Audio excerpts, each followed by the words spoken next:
کو بات کا جواب دے دیتے تھے، اور لیکن اللہ تعالیٰ سے تعلق تھا بہت زیادہ تعلق تھا۔ ایک دفعہ آپ چھوٹے چھوٹے واقعات آپ کو ملتا ہوں، زیادہ نہیں، جا رہے تھے تو دریا بہت نزدیک تھا اور لوگوں نے وضو کرنا تھا اور جماعت کا ٹائم جس طرح ہو جاتا ہے، اور دریا بالکل نزدیک تھا جیسے ہمارے سامنے ادھر ہی سڑک، تو انہوں نے ادھر ہی کھڑے ہوئے، مٹی تھی، ریت تھی، مٹی تھی، جو بھی تھی، اس سے تیمم کر لیا اور پھر آگے چل پڑے۔ لوگوں نے کہا کہ حضرت یہاں پہ آؤ تو دریا کا ہے، تو آپ یہاں تیمم کیوں کریں؟ تو ان کا مجھے بھی نظر آ رہا ہے کہ وہ دریا ہے، ادھر جائیں گے، ادھر وضو کریں گے، لیکن آپ کو کیسے پتہ ہے کہ وہاں تک ہماری سانسیں چلتی رہیں؟ اگر اگلے قدم پہ اللہ تعالیٰ نے موت دے دی تو میری خواہش ہے کہ موت اس حالت میں آئے گی وضو کیا، تو اتنے زیادہ وہ خیال رکھتے، اور انہوں نے ان کے استادوں میں جو سب سے بڑے استاد ہیں، جو ان کے سب سے بڑے ٹیچر ہیں، وہ امام جعفر صادق ہیں۔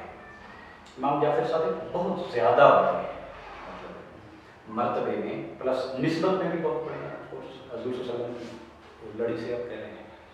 تو امام ابو حنیفہ خود کہتے ہیں کہ اگر میں امام جعفر صادق کو نہ ملا ہوتا تو میں تو برباد ہو گیا تھا۔ ایک دفعہ چھوٹا سا واقعہ آپ کو سنا دیتا ہوں کہ امام جعفر صادق نے ان سے پوچھ لیا کہ آپ، سوال اس قسم کا تھا کہ آپ کس کو اچھا یا برا سمجھتے ہیں؟ تو انہوں نے کہا جو ظاہر نیکی کی طرف جائے اور بدی سے برے بچے، وہ اچھا جو نیکی کی طرف جائے۔ انہوں نے کہا نہیں، آپ کا جواب، آپ نے کچھ نہیں سیکھا، آپ نے کچھ نہیں سیکھا، آپ کا جواب ٹھیک نہیں ہے۔ جواب یہ ہے کہ جو نیکیوں میں سے بہترین نیکی پہ جائے۔ بندے کے پاس ہر چوائسز ہوتے ہیں، میں یہ کروں، یہ کروں، یہ کروں، تو اگر میں بہترین چوائس نہیں کرتا تو یہ تو شیطان کی واردات ہے ہی ہے کہ وہ اس سے تھوڑی سی کم تر چیز پہ راضی کر لیتا ہے آپ کو آرام سے۔ ہمارے جیسے بندوں کو تو پھر وہ آرام سے بھٹکا لیتا ہے، لیکن جو بہت بڑے لوگ ہیں ان کو وہ اچھائی سے بہتاتا ہے۔ شیطان پہ پہلے تو لیکچر کریں گے، شیطان پہ پوری کتاب بھی لکھی ہے تاکہ بچوں کو شیطان کا کیا پتا ہونا چاہیے، کیونکہ شیطان پہلا دن میں سب سے بڑی مخلوق ہے اس میں۔ تو اور جو برائیوں میں سے بھی یہ سب سے بڑی برائی اس سے پہلے ہو گئی۔ تو anyway، امام ابو حنیفہ جس دن فوت ہوئے ہیں تو ایک بچہ اسی سال پیدا ہوا، ان کا نام تھا محمد بن ادریس۔ وہ پیدا تو وہ فیملی تو مکہ کی تھی، لیکن تجارت کے سلسلے میں جیسے ادھر ادھر، اور حضور صلی اللہ علیہ وسلم کی پیچھے 5ویں 6ویں گلی سے، وہ حضور صلی اللہ علیہ وسلم کی فیملی سے تھے۔ آج کل ہم انہیں جانتے ہیں امام شافعی کے نام سے، لیکن ان کا نام تھا محمد بن ادریس۔ اب ماں کی قربانی دیکھیں کہ ماں تقریباً پیلسٹائن سے 2.5 سال کے بچے کو پڑھانے کے لیے مکہ لے کے آئی ہے، اور اپنی والد کی وفات ہو گئی تھی، بچہ یتیم تھا۔ عرب میں فوراً دوبارہ شادیاں کر دیتا ہے معاشرہ، انہوں نے وہ شادی اس لیے نہیں کی کہ میں نے بچہ پڑھانا ہے، اور میں اگر شادی اور ان چکروں میں پڑ جاؤں گی تو میرے اور میرے خاندان کی یہ خواہش تھی کہ یہ بچہ ہم پڑھائیں گے، اللہ کے نام پہ اس کو بہت بڑا عالم بنائیں گے۔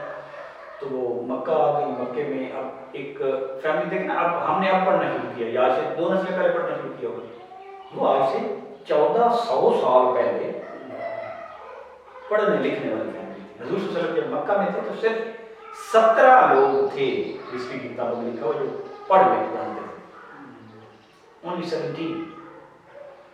تو ہم نے تو پچھلی 2 نسلوں سے پہلے تو بکری چرانا اور یہ ہوتا تھا، کرنا، جو فیملی اس وقت پڑھی لکھی تھی تو وہ صحیح معنوں میں شاعری اور نوبل فیملیز تھی نا، تو ان کو شوق تھا، آ گئی اور گھروں میں کام کرتی تھی، جیسے جس کو ہم کہتے ہیں نا آج کل گھر کی میڈس یا ہاؤس کی ہیلپ ہوتی ہے، جنہوں ماسیاں مان ہیں شہر میں، ہم نے لفظ بھی گزار دیا ہے، ماسی تو بہت ہی قابل قدر۔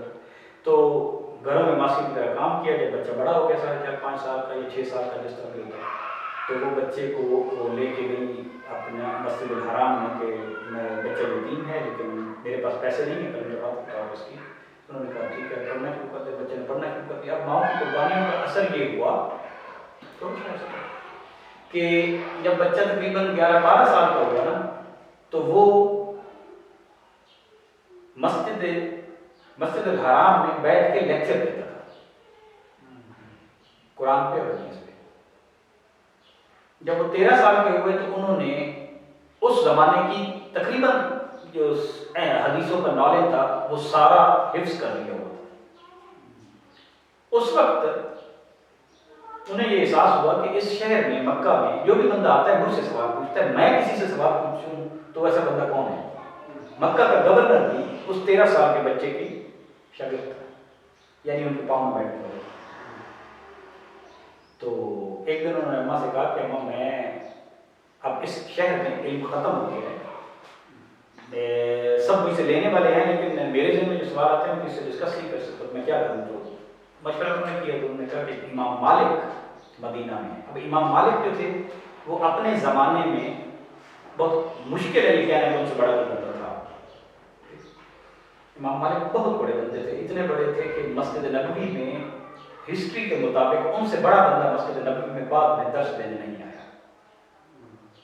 مسجد نبوی میں اگر کوئی بہت بڑا ترین بندہ امام مالک کے بعد, امام مالک کے قد کا اتنا باروب اور اتنا علم والا بندہ. حضور صلی اللہ علیہ وسلم نے خود فرمایا, ایک انہوں نے کہا کہ ایک بندہ ایسا آئے گا جو مدینہ میں ہوگا, لوگ ساری دنیا پھریں گے اور اپنے گھوڑوں اور اونٹوں کے جگر چیر دیں گے علم حاصل کرنے کے لیے, لیکن اس بندے کے علم کو پہنچ نہیں سکیں گے.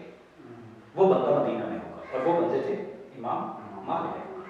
انتہائی بڑے تھے کہ اس دور میں جب حج ہوتی تھی تو حج میں بادشاہ کی طرف سے اعلان کیا جاتا تھا کہ جب تک امام مالک زندہ ہے کوئی بھی بندہ فتویٰ نہ دے, ان کے علاوہ باقی سارے قلم روک دیں, کیونکہ جو علم ان کے پاس ہے بس وہی ہے.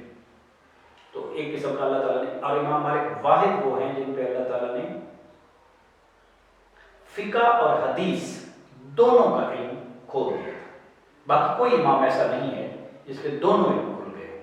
امام ابو حنیفہ فقہ کے امام ہے, حدیث کے امام نہیں, لیکن ہر فقیہ بنیادی طور پہ محدث ہے.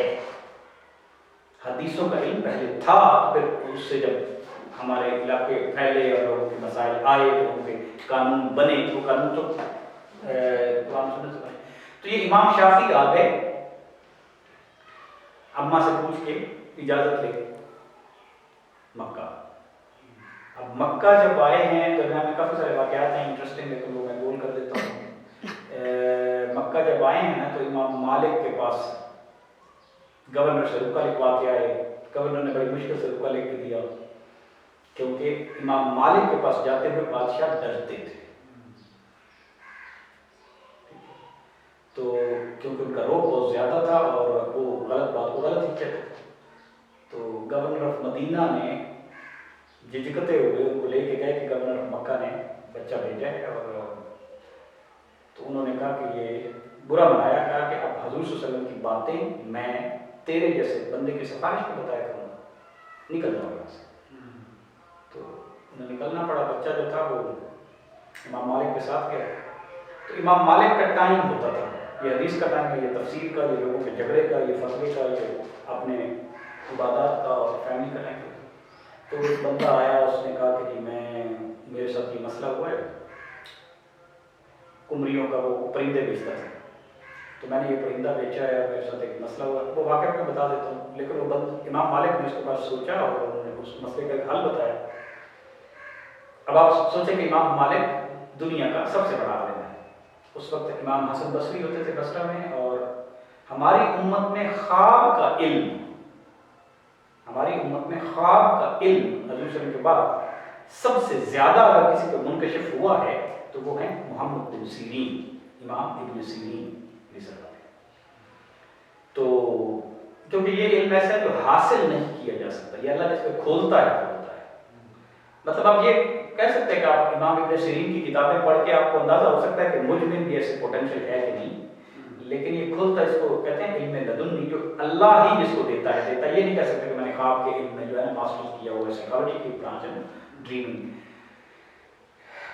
انٹرپریشن سائیکالوجی میں آگے ہوئی.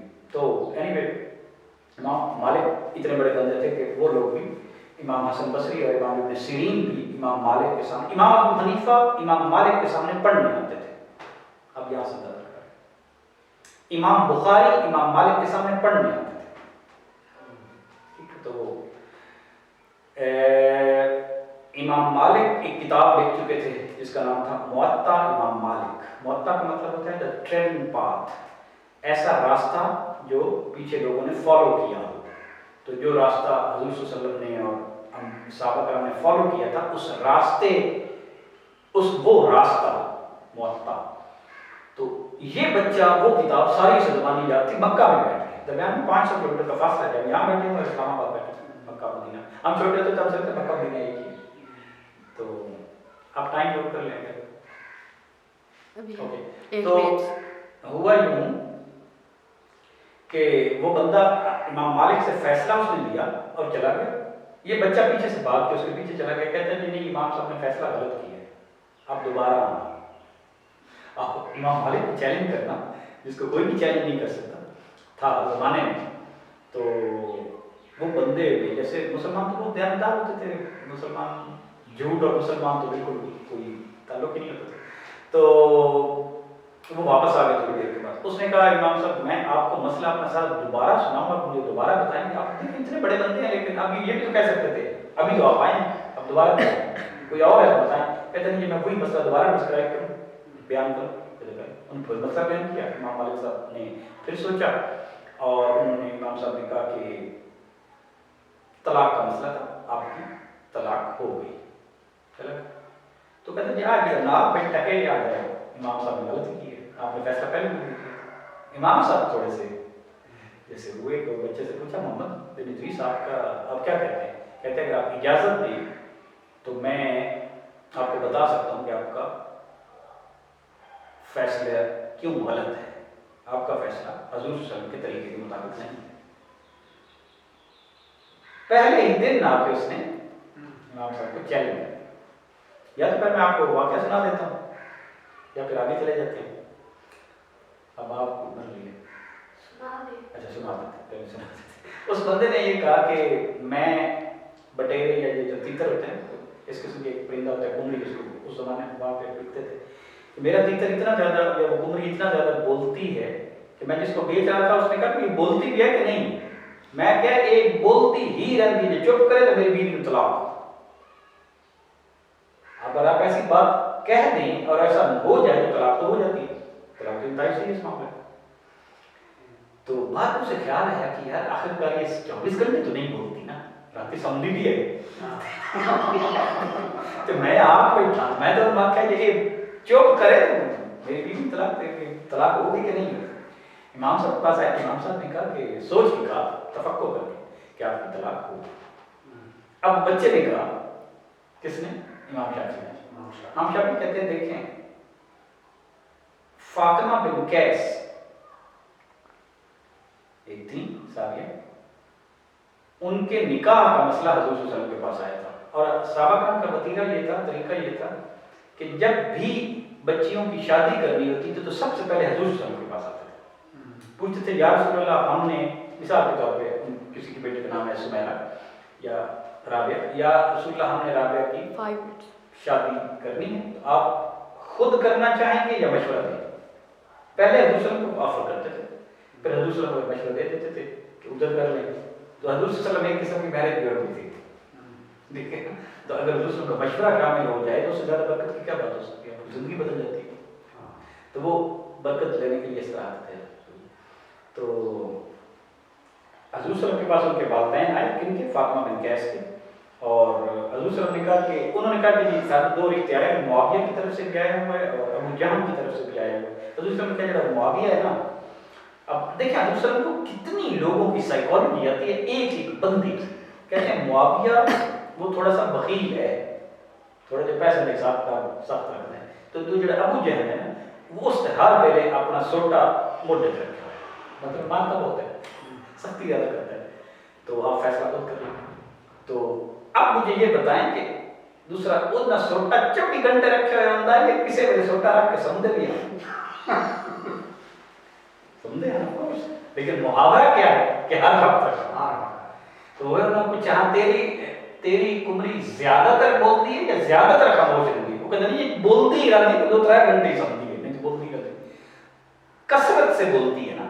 تو حضور صلی اللہ علیہ وسلم نے فیصلہ کثرت اور قلت پہ کیا تھا، یہ فیصلہ بھی کثرت اور قلت پہ ہوگا، کیونکہ کثرت سے بولتی تھی اس کی اطلاع نہیں ہوئی۔ امام مالک کو ماننا پڑا۔ امام مالک کی زندگی میں یہ پہلا فیصلہ تھا جو انہوں نے وڈرا کیا۔ اتنا بڑے بندے تھے امام شافعی، حالانکہ ان کے شاگرد تھے۔